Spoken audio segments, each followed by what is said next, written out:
Wow. I remember hearing you say one time about it was really important to you that you left room for God to move in that. What does that look like? And what did that look like for you, particularly to, give space for God to move, but then know, okay, now it's time, to step away? Well, a big part of that is being okay with sitting in uncertainty. And that's really, really hard for me to do.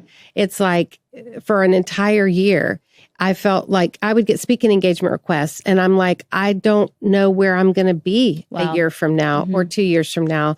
There was just so much uncertainty, and my personality, I like certainty. Yeah. I really do. I don't like to get caught off guard. I don't like there to be this great mystery around my life, especially not the big buckets of my life. And certainly marriage was a big bucket of my life.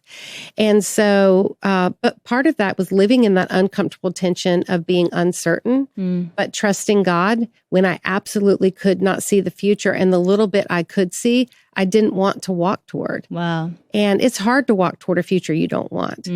So leaving room for uncertainty. The other thing is for me not to make major decisions about my future. Yeah. It's like people would say, like, are you going to keep your house or you're not going to keep your house? Are you going to stay in ministry or are you not going to stay in ministry? And so I just had to say, I don't know. Wow.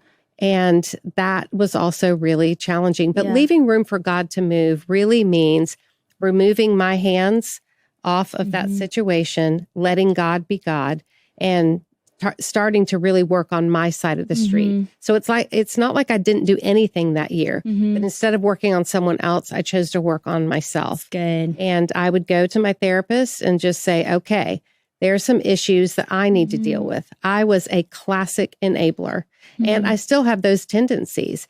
Sometimes it's hard for me. I'm a very compassionate person. There's like this paper thin line between compassion and enabling. Oof. And true. so like, I really had to work on that.